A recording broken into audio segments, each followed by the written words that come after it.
2022년과 2023년은 새롭고 매혹적인 세계를 발견하는 획기적인 해였습니다. 작년에 나사가 확인한 외계 행성 수는 5,000개를 돌파했죠. 그 목록은 놀라울 정도로 다양해요. 여기에는 암석으로 이루어진 슈퍼지구, 목성과 같은 가스 거성, 해왕성과 같은 얼음 거성 등이 포함됩니다. 이것은 시작에 불과해요. 우리 은하계에만 1조 개가 넘는 외계 행성이 있을지도 모르거든요. 하지만 가장 중요한 질문은 그중 인간이 거주 가능한 행성은 몇 개일까요? 라는 것입니다. 이 목록에 생명체가 존재할 수 있는 행성이 있을까요? 아니면 미래에 우리 집이 될 수 있는 행성이 있을까요? 물론 있습니다. 2022년과 2023년에 5개를 발견했어요. 그러니까 안전벨트를 매고 태양계 너머로 모험을 떠나볼게요. 우리 목록의 첫 번째 행성은 울프 1069b로 지루하고 따분한 이름을 갖고 있어요. 그냥 울피라고 부를게요. 누가 말리겠어요? 나사? 50명의 천문학자가 수행한 새로운 연구에서 놀라운 사실이 확인됐습니다. 이 외계 행성, 지구에서 불과 31광년 떨어진 곳에 위치한 외계 행성 울피가 암석 행성일 가능성이 있다는 거예요. 다시 말해 이론적으로 사람이 살 수 있는 행성이라는 뜻입니다. 이 발견을 한 연구팀은 시선 속도라는 기술을 사용하여 외계 행성을 탐지했습니다. 이것은 과학자들이 별과 행성의 움직임을 연구하는 방법이에요. 마치 친구와 공놀이를 할 때 친구가 공을 던지면 공이 점점 더 가까이 다가오는 것을 볼 수 있는 것과 비슷하죠. 이것은 일종의 시선 속도예요. 행성이 우리를 향해 움직일 때 그 주위를 도는 별이 우리에게 더 가까이 다가오는 것처럼 보이게 만들죠. 행성이 우리에게서 멀어지면 별이 더 멀어 보이게 합니다.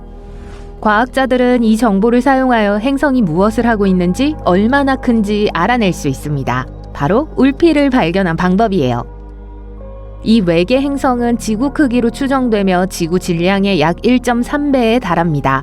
이 행성은 울피의 엄마라고도 할 수 있는 적색 외성 궤도를 돌고 있어요. 하지만 진짜 중요한 사실은 울피는 별의 거주 가능 영역 내에서 공전하기 때문에 표면에 액체 상태의 물이 존재할 수 있는 유력한 후보라는 거예요. 마치 외계 행성에서 대박을 터뜨린 것과 같아요. 반가운 일이죠. 이 연구에 따르면 울피에 지구와 같은 대기가 있다면 기온이 12도까지 올라갈 수 있으며 이는 액체 물이 행성의 낮 쪽에 고일 수 있다는 걸 의미합니다. 하지만 문제가 있어요. 이 외계 행성은 별에 조석 고정되어 있어 항상 같은 면이 별을 향하고 있다는 점이에요. 행성의 한쪽은 항상 별의 따스한 햇살을 받고 있고 다른 한쪽은 영원한 어둠 속에 있다고 상상해보세요. 중학교 때처럼요. 농담이에요. 이 발견을 한 팀은 이 행성이 추가 연구를 위한 주요 후보라고 믿고 있습니다. 하지만 답을 얻으려면 10년은 더 기다려야 할 것 같아요. 그때까지 우리는 망원경으로 하늘을 계속 탐색하고 기도를 해야 할 거예요. 다음 행성은 TOI 702입니다. 뭐라고 부르면 좋을까요? 나사가 은하계를 깜짝 놀라게 할 새로운 행성을 발견했습니다. 토이라고 부를게요.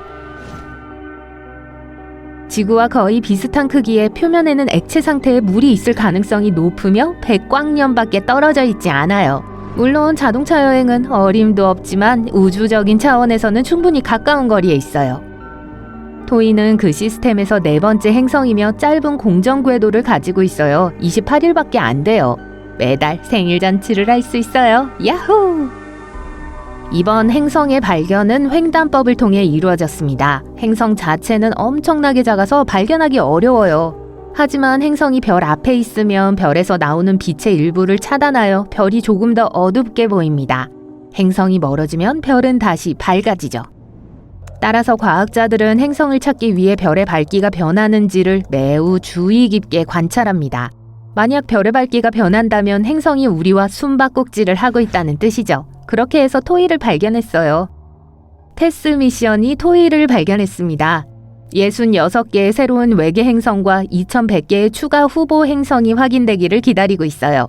테스는 하늘의 75%에 대한 이미지를 생성하느라 바빴습니다. 효율성이 대단하죠? 토이는 행성 C와 D 사이에 이상적인 거주 가능 영역에 위치해 있지만 울피처럼 조석 고정되어 있을 수 있습니다. 그래서 한 면에만 물이 있을 수 있어요.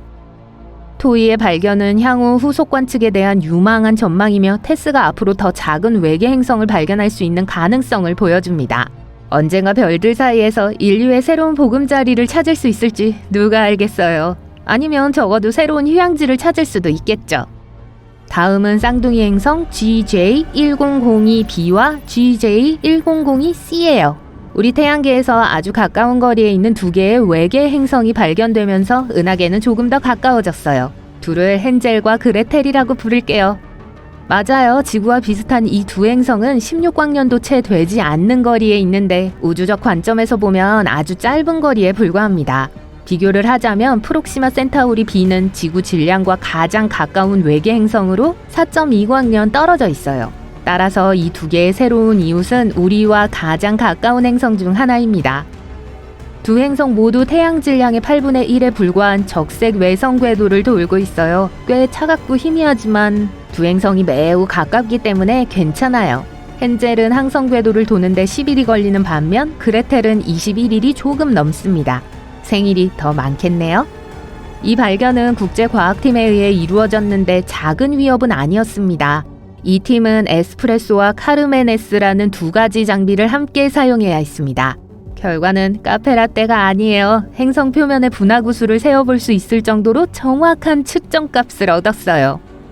중요한 점은 이 행성들이 별의 거주 가능 영역에 위치해 있고 크기가 적당해 향후 대기 연구를 위한 훌륭한 후보라는 점입니다.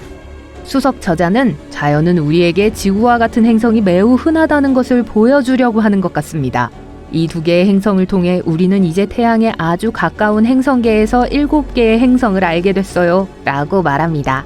우리 이웃이 이렇게 친근할 줄 누가 알았겠어요. 결론적으로 헨젤과 그레텔의 발견은 인류에게 큰 도약입니다. 그러니까 우리 모두 잔을 높이 들어 축하합시다. 목록의 마지막 행성은 LP8909C, 바비라고 부를게요. 약 98광년 떨어진 곳에 위치한 이 슈퍼지구는 지구보다 약 40% 더 큰 행성입니다. 게다가 지구보다 최대 75% 더 큰 쌍둥이 행성이 있어요. 그건 레이라고 부를게요. 많을수록 더 좋아요.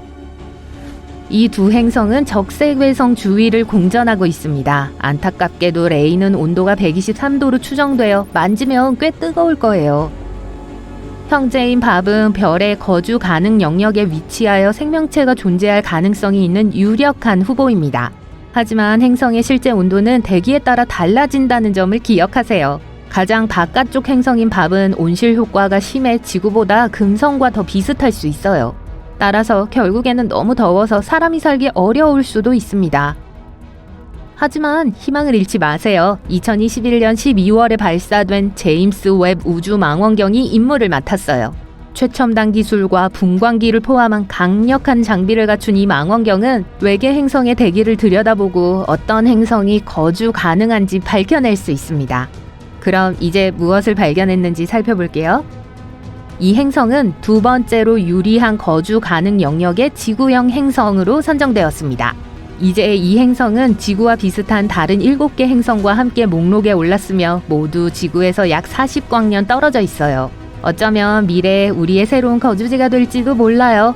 지금 살고 있는 집을 고쳐야 할지도 모르죠. 하지만 그때까지는 지금 이 순간을 즐기고 이 모든 새로운 발견을 축하하세요. 매년 발전하는 기술을 고려할 때 앞으로 얼마나 많은 행성을 더 발견할 수 있을지 누가 알겠어요. 수천 개? 수백만 개? 한편 밥과 레이, 헨젤과 그레텔, 토이, 울피와 엄마 모두 저 밖에서 우리를 기다리고 있을 거예요.